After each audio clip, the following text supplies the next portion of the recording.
अस्सलाम वालेकुम friends, welcome back to top smarties. Drama serial गिरहें।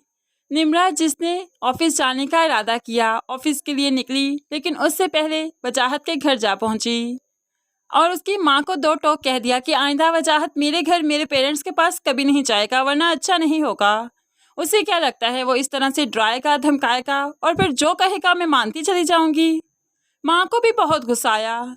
तुम होती कौन हो उसे धमकाने वाली? तुम होती कौन हो उसके बारे में ऐसे बात करने वाली? तुम्हारी अपनी कौन सी इज्जत है जो उससे बात कर रही हो? अब तो निम्रा को यहाँ से मायूसी वापस लौटना पड़ा, लेकिन वो अब वजाहत के ऑफिस जो जाती है तो वजाहत तो उसे देखकर खिल सा गया। वो यही चाहता है कि निम्रा उसके आसपास ही रहे। वो मोहब्बत तो निम्रा से करता है, लेकिन अब तो उसे खुद भी समझ नहीं आ रही कि ये मोहब्बत है या फिर नफरत। वजाहत जब निम्रा को अपने ऑफिस में बुलाता है तो उससे बात करता है।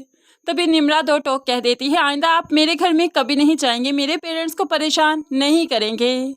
अब वजाहत उसकी कोई बात सुनने को तैयार नहीं। तभी तो निम्रा को एकदम से डिप्रेशन होता है कि वो चकरा कर गिरने लगती है। तब ये वजाहत ही है जो निम्रा को जल्दी से आगे बढ़कर सहारा देता है, उसे चेयर पर बिठाता है।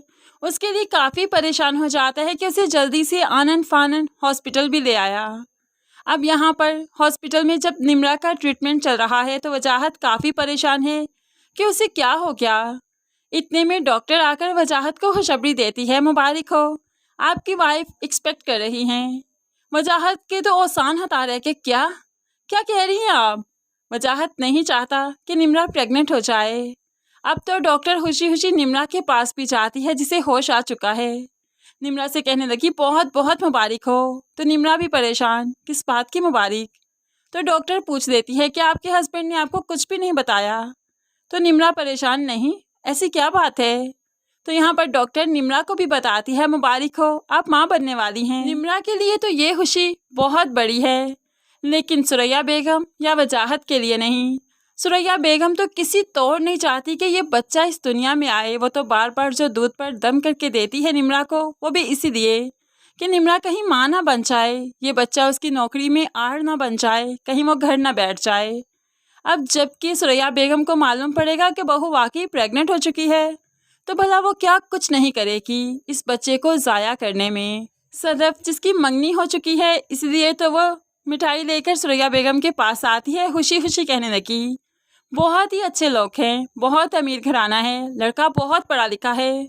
मैंने तो कभी ख्वाब में भी नहीं सोचा था मुझे इतना अच्छा घर मिलेगा, इतना अच्छा लड़का, MBA है, बहुत अच्छी पोस्ट पर नौकरी भी कर रहा है। अब यहाँ पर इसकी बातें राशिद सुन रहा था, उसे बहुत दुख हुआ, क्योंकि वो ना तो निम्रा को छोड़ना चाहता है और ना ही सदफ को। ऐसे में वो दोनों को ही एक साथ अपने साथ रखना चाहता है, लेकिन है ये सब कुछ तो मुमकिन नहीं।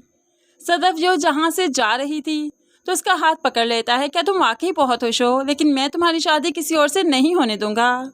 तो सदफ कहने लगी, लेकिन मैं तो शादी करके दिखाऊंगी, खुश रह के दिखाऊंगी। तो ऐसे में राशिद भी कह देता है, मैं तुमसे शादी करूंगा, मेरी खुशी तुमसे है और तुम्हारी मुझसे, ये मैं बहुत अच्छे से जानता हूँ। अब तो सदफ एकदम से चौंक से जाती है और खुश भी हो गई। क्या वाकई तुम मेरा हाथ थामोगे? है तुम में इतनी हिम्मत? तुम्हारी वो कमाऊ बीवी क्या कहेगी? लेकिन राशिद उसे तसल्ली देता है कि वो उसी से ही शादी करेगा, सिर्फ थोड़ा सा इंतज़ार करे। लेकिन है जब राशिद को मालूम पड़ेगा वो बाप बनने वाला है, तो फिर अपनी खुशी में वो सदफ तो क्या सबको भूल जाएगा, सिर्फ अपने बच्चे के और निम्रा की खुशी में ही लग जाएगा, जो कि माँ को ज़रा बर्दाश्त नहीं। क्योंकि राशिद जिस तरह से निम्रा के चौंचले करेगा, माँ नहीं चाहती कि ये बच्चा इस दुनिया में आए और ये लोग अपने ही बच्चे में बिजी हो जाएं।